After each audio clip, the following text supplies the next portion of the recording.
Sous les pavés, les caves. Le podcast qui vous emmène en Champagne, à 20 mètres sous terre. Et oui, sous les pavés de la Champagne s'étirent des dizaines de kilomètres de galeries.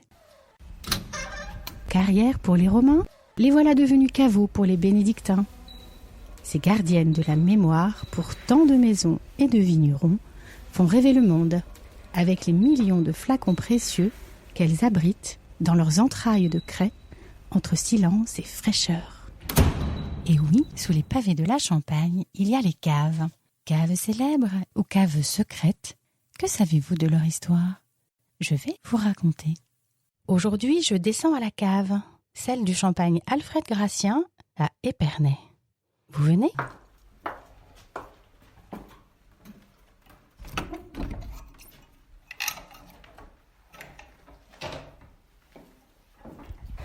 D'abord, il faut emprunter quelques marches au départ de la cour pour atteindre la large porte de chêne qui annonce l'entrée du Saint des Saints.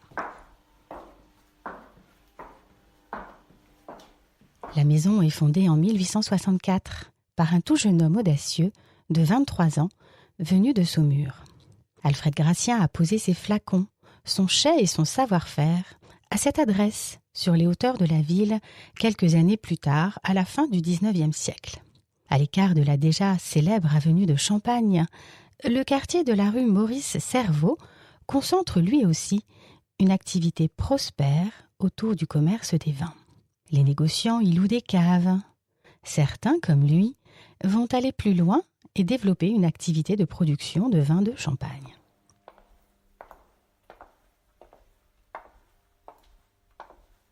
L'escalier est plutôt large, éclairé par la lueur d'ampoules timides. Pour les visiteuses au perché, la concentration est de mise. En quelques minutes, 18 mètres plus bas, l'animation de la ville n'est plus qu'un souvenir. Vous entendez tout ce silence? Tel un drap de velours dans la fraîcheur des caveaux, il vous accueille et vous enveloppe. Pourtant, nous ne sommes pas seuls. 1,5 million de bouteilles occupent les lieux. Vaste dortoir que ce kilomètre de galerie creusée dans la craie. Confort 4 étoiles, calme, quiétude, pénombre propice à la méditation. Fraîcheur constante de 9 degrés, été comme hiver, quoi qu'il arrive, tout là-haut. Chez Alfred Gratien, le plan des caves est simple. Imaginez un quadrillage à l'américaine construit autour de 2 caveaux principaux. Investissons l'une des 2 grandes galeries. Ces parois témoignent de tant d'années d'histoire. Il faut y remarquer les coups de pioche des hommes qui en d'autres temps ont creusé ici. Il faut imaginer les heures d'attente de celles et ceux qui se sont réfugiés là durant les guerres, quand les sirènes retentissaient à tout moment du jour et de la nuit. Sur les parois de craie humide, des dates, quelques dessins, des prénoms. Qui n'aurait pas envie de laisser une empreinte de son passage lors des moments difficiles ou après des années de bons et loyaux services? Chez Gratien, c'est la tradition. Chose rare et insolite, dans la famille Gégère, on est chef de cave de père en fils.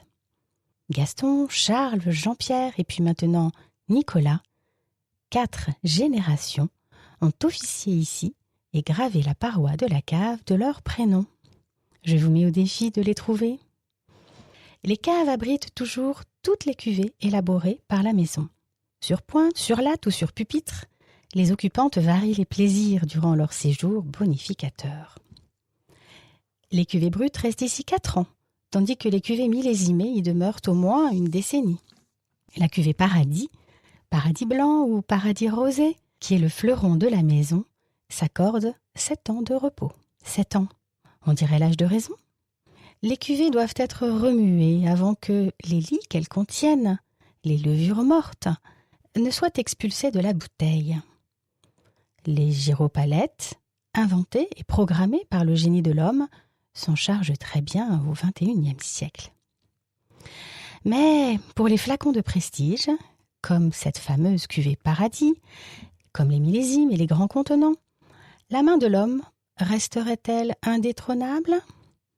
Chez Alfred Gratien, pour ces flacons-là, on aime prendre le temps. Le temps du remuage, précis, agile, rapide, la magie d'un geste ancestrale. Et se régale du bruit rythmé des flacons qui dansent d'un quart de tour sur les pupitres de bois. Les sous-sols de la capitale du Champagne seraient creusés de toutes parts. Alors parfois les caves se frôlent et l'on entendrait même travailler ses voisins. Nicolas Gégère raconte toujours avec émotion ce 1er juillet 2007, quand son père lui a remis les clés de la cave et bien sûr de la vinothèque. Un moment presque chevaleresque, vous savez, comme un adoubement. Il s'agit de la transmission d'un savoir-faire inchangé depuis les origines de la maison, qui avait presque disparu en Champagne, la vinification des vins sous bois. Et c'est une particularité supplémentaire de cette maison. Tous les vins sont élaborés sans fermentation malolactique, ce qui préserve leur fraîcheur, même après des années en cave. De père en fils, les gestes se transmettent autour des fûts de chêne, comme se transmettent les valeurs de la maison et son précieux patrimoine. Mais le savoir-faire commence à la vigne, car les Gégères sont aussi vignerons depuis des générations. La vinothèque, c'est un endroit forcément impressionnant et les yeux ne savent où se poser.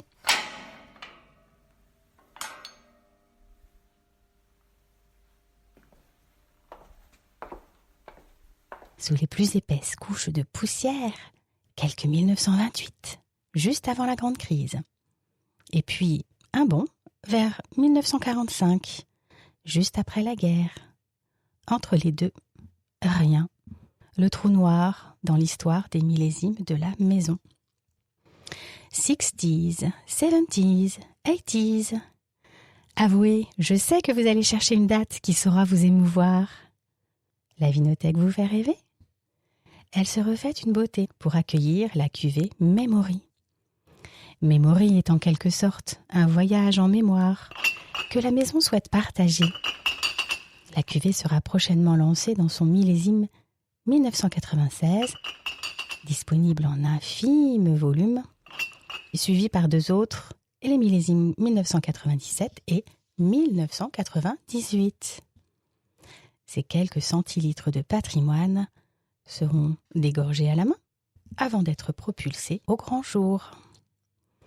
Car au moment du tirage, avant leur repos en cave, durant laquelle se produit la seconde fermentation, tous les flacons millésimés de la maison sont fermés par un bouchon de liège maintenu par une agrafe. Il faudra donc l'extraire. Pour nous aussi, le moment est venu de nous extraire de ce cadre fascinant, de refaire surface. Quelle sera la couleur du ciel, là-haut ? Le monde charge, cette invention géniale est annoncée.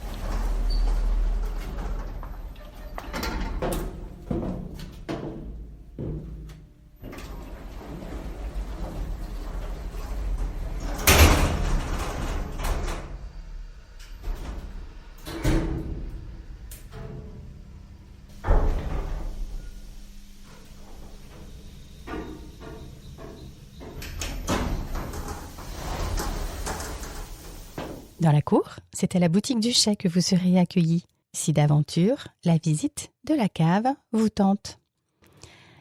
À 7 heures, on s'active à quelques pas de là, dans le chai centenaire, situé dans l'autre aile du bâtiment. Vous pourrez y entrer un petit moment, regarder, sentir, écouter. Un privilège rare. Le ciel est bleu, sans l'ombre d'un nuage. Un rayon de lumière illumine le fronton. Voilà la vie, voilà la bulle. Une vision de paradis, Champagne.